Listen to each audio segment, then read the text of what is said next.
us? What we do in life echoes in eternity. O que fazemos na privacidade de nossos pensamentos e ações revela mais sobre quem somos do que 1000 máscaras usadas em público. Carl Jung. Já parou para pensar no que você faz quando ninguém está olhando? Você se orgulha dessas ações ou sente que elas revelam algo que preferiria esconder? Todos nós, em algum momento, já fizemos algo diferente quando ninguém estava olhando.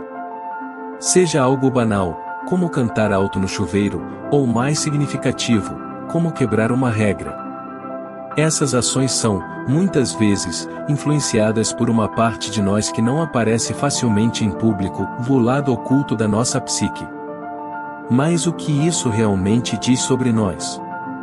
Nesse vídeo, vamos explorar o que essas ações realmente significam, entender conceitos profundos como a sombra, diferenciá-la do caráter, e compreender como lidar com essa parte oculta de nós mesmos.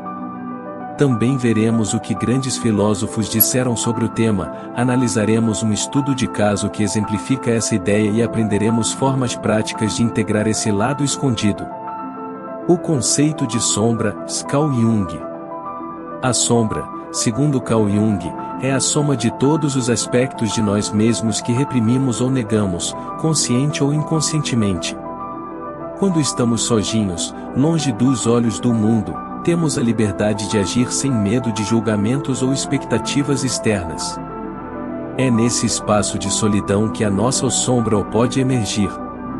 Ela inclui traços negativos, como raiva, inveja, ganância, preguiça ou qualquer qualidade que consideramos o inaceitável. Potenciais reprimidos, como talentos ou desejos que suprimimos por medo ou vergonha. A sombra não é exclusivamente negativa, pelo contrário, ela é uma parte integral de quem somos. Jung acreditava que ignorar a sombra não a faz desaparecer. Pelo contrário, ela ganha força no inconsciente e pode se manifestar de maneiras destrutivas. Por exemplo, alguém que reprime a raiva pode explodir de forma inesperada em situações cotidianas. O caráter, o que é e como se diferencia da sombra. O caráter, por outro lado, é o conjunto de princípios e comportamentos que definem quem somos no dia a dia, algo mais visível e consciente. Ele representa os princípios e comportamentos que escolhemos mostrar ao mundo, moldados por nossa criação, cultura e experiências. Por exemplo, uma pessoa pode ser extremamente gentil e altruísta em público, o que reflete seu caráter, mas carregar ressentimentos profundos por sempre colocar os outros em primeiro lugar, o que reflete sua sombra. O caráter dela é altruísta, mas a sombra pode conter raiva e frustração reprimidas. A sombra e o caráter não são opostos, mas partes complementares de quem somos, interagindo o tempo todo. O caráter é moldado pela norma social ou a sombra, por aquilo que deixamos de fora. A sombra é inconsciente e reprimida, o caráter é consciente e visível. No entanto, eles interagem constantemente. O caráter é o que você escolhe mostrar ao mundo, a sombra é o que você evita que o mundo veja. O que as filosofias dizem sobre esse lado oculto? A ideia de um lado oculto da psique não é nova e aparece em várias tradições filosóficas. Nietzsche o além do bem e do mal. Nietzsche dizia que precisamos aceitar nossa totalidade, tanto os instintos que consideramos ou bons ou quanto os que vemos como maus. Ele acreditava que negar nossos impulsos naturais nos tornava fracos, enquanto integrá-los nos tornava mais fortes e autênticos. Erving Goffman e o Teatro da Vida. O sociólogo Goffman, no livro A Representação do Eu na Vida Cotidiana, argumenta que a vida social é como um teatro. Quando estamos em público, assumimos papéis específicos, enquanto no bastidor ou quando estamos sozinhos ou com pessoas íntimas, somos mais autênticos. Ele não vê isso como algo necessariamente ruim, mas como um mecanismo essencial para manter a ordem social. Sartre e a má-fé. Sartre, um dos principais filósofos existencialistas, sugeria que muitas vezes nos comportamos de maneira diferente em público porque temos medo do julgamento alheio. Ele chama isso de malvaise-foi, ou má-fé, que é quando negamos nossa liberdade de ser autênticos para nos conformar às expectativas sociais. Em outras palavras, moldamos nossas ações de acordo com o que acreditamos que os outros esperam de nós. Sartre apontava que muitas pessoas vivem em uma má-fé, fingindo ser algo que não são para evitar a responsabilidade de enfrentar quem realmente são. Esse fingimento nos impede de lidar com nossa sombra e crescer. Freud e o inconsciente. Embora Freud e Jung divergiam em muitos pontos, Freud também reconhecia um lado oculto da mente. Ele o chamava de inconsciente, onde desejos reprimidos influenciam nossos comportamentos, muitas vezes sem que percebamos. O que isso revela sobre nós? Autenticidade e medo do julgamento. Em público, muitas vezes priorizamos ser aceitos a ser autênticos. Isso revela uma necessidade humana de pertencimento, flexibilidade e adaptação. Nosso comportamento diferente em contextos variados também é uma prova da nossa capacidade de adaptação. Dualidade humana. Mostra que somos seres complexos, capazes de equilibrar desejos individuais com demandas sociais. Estudo de caso, o experimento de Zimbardo. Um estudo fascinante que ilustra como a sombra pode emergir é o experimento da prisão de Stanford, conduzido por Philip Zimbardo.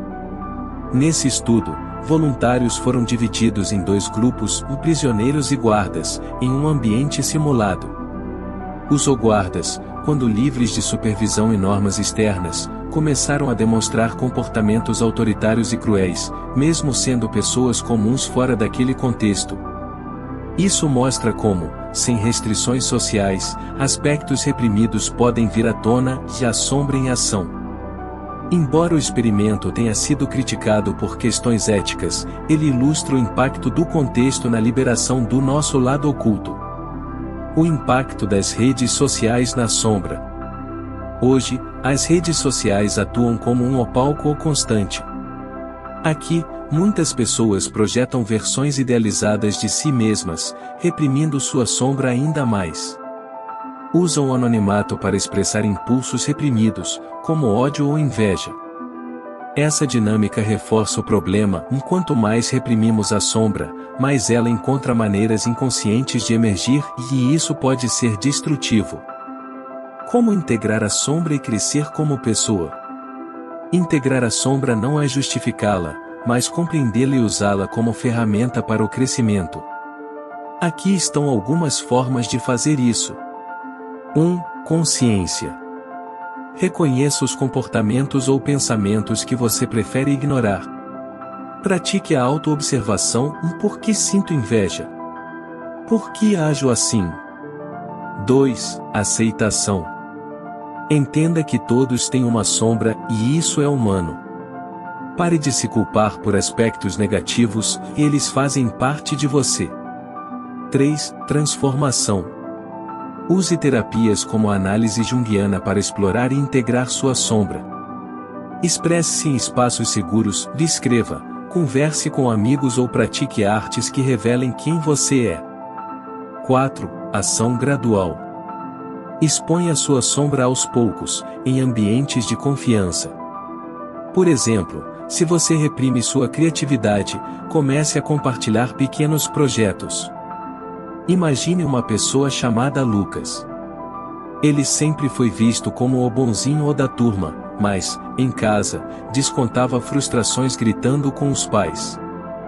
Com o tempo, percebeu que essa raiva era um reflexo de desejos não atendidos e ele queria ser mais assertivo, mas tinha medo do julgamento. Lucas começou a trabalhar sua sombra na terapia, entendendo que ser assertivo não o tornava uma pessoa ruim. Com o tempo, ele integrou essa força e se tornou alguém mais autêntico e equilibrado. Voltando à frase inicial de Carl Jung, o que fazemos na privacidade revela mais sobre quem somos do que 1000 máscaras usadas em público. Isso não significa que somos definidos por nossos impulsos reprimidos, mas que eles são uma oportunidade de autoconhecimento e transformação. Reconhecer e integrar a sombra é um ato de coragem e o primeiro passo para se tornar quem você realmente é. Afinal, como Nietzsche dizia, aquele que tem um porquê para viver pode suportar quase qualquer como. Encontrar esse porquê começa entendendo todas as partes de você, até mesmo aquelas que estão escondidas.